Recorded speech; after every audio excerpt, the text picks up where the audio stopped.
aka Bullets, YouTube channel. Hurry up, now tell us why you're here. During qualifying, Todd Marcus flipped 4 times after coming out of turn 1. This means that Todd Marcus will have to miss this race. He did get repaired, but it was too late after qualifying. He will be able to try qualifying for the next race, the final race of the 2010 Piston Cup season. Carl Edwards will start at pole position with Lightning McQueen to his outside. Row 2 has Juan Pablo Montoya and Clint Bokar. What are they doing in row 2? I don't know. Row 3 has David Rudikar and Joey Logierno.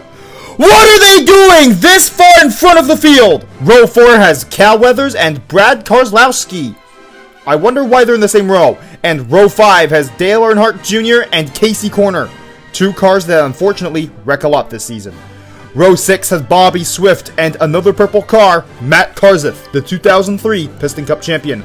Another Piston Cup champion will start on the inside of row 7, Tony Gasworth, with Brick Yardley to his outside. Row 8 has Morey Clutchburn and Jimmy Cables to his outside. Row 9 has Mark Carton and Kevin Karvik. They had a photo finish in the 2007 Florida 500. Row 10 has Kurt Busch-Tire and 2-time Piston Cup champion Jeff Gorvette to his outside. Row 11 has the Rocket, Ryan Newcar, and Greg People to his outside. Row 12 has the Jumper, Jeff Burnton, and David Raycar, who did not qualify for the Florida 500 this year. Row 13 has Reb Meeker and Brick Hicks, who has started every single race this season. Row 14 has Martin Carx Jr. and Ernie Gearson. Hopefully he won't get tired. Row 15 has Phil Tankson and Kyle Busch-Tire. These two don't like each other. Row 16 has Rex Revler and Speedy Comet, who was not so speedy in practice. Row 17 has Mike Yankee Jr. and Jamie McCarry, who qualified only slightly slower than Mike Yankee Jr.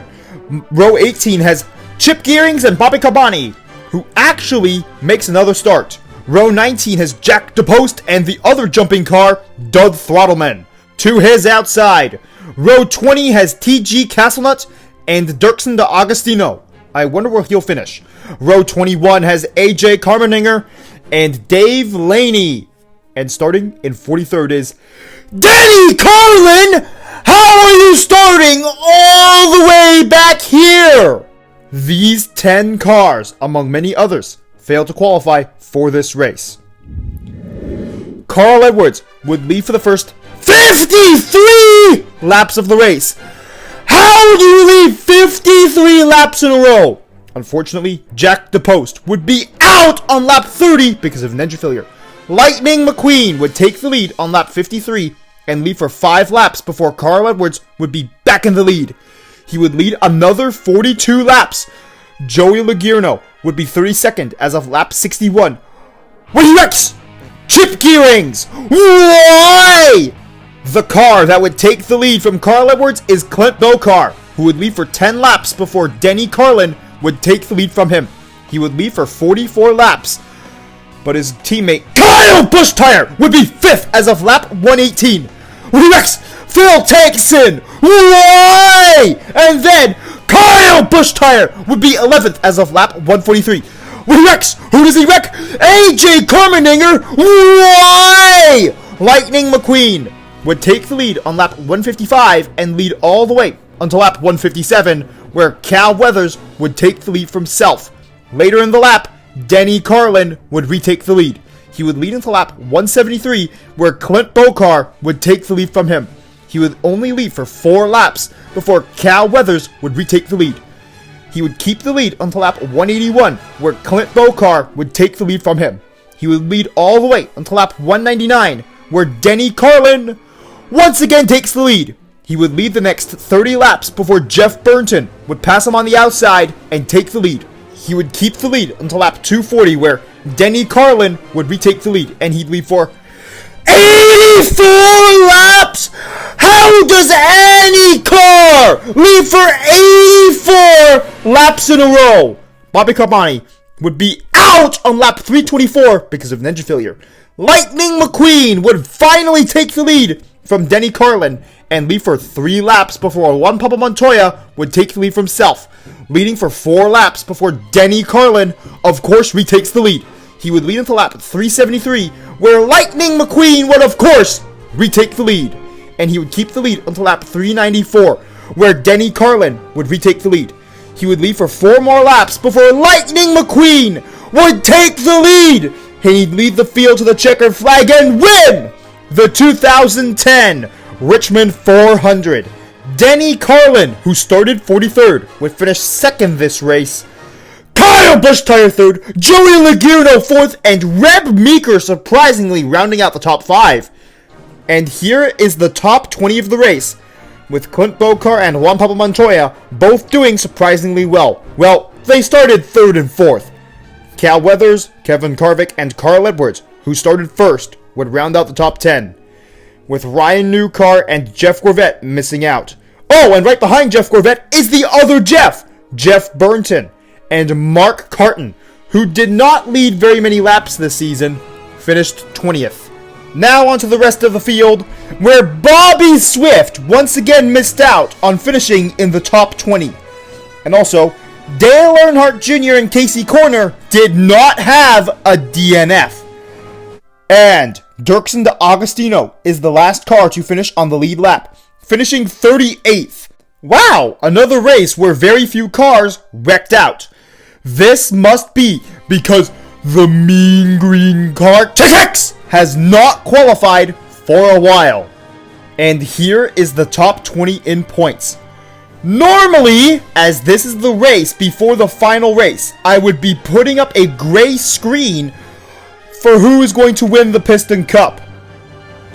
But let's be real here.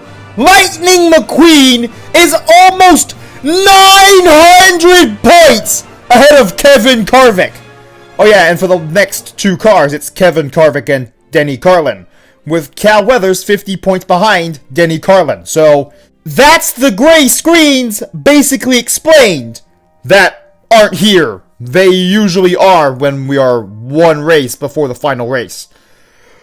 They're supposed to show who can win the Piston Cup. Lightning McQueen could miss the next race and still win the Piston Cup.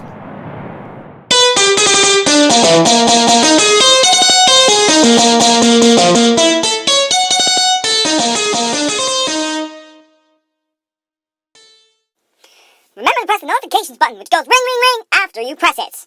And lightning strikes back, and that's as if you subscribed, of course. And thank you for watching this entire video. What needs to be explained? Lightning McQueen is almost 900 points ahead of Kevin Harvick. There is no contest for the Piston Cup. And also, as per usual, the Busch Tire brothers need to stop causing trouble, and hopefully Matt Karzif will lead a few laps next race. And also, I do not know if the next video will be the final race of the 2010 Piston Cup season, but I do know that it will be made during this year's advent calendar. So the next race, the final race of the 2010 Piston Cup season, will be coming out very soon.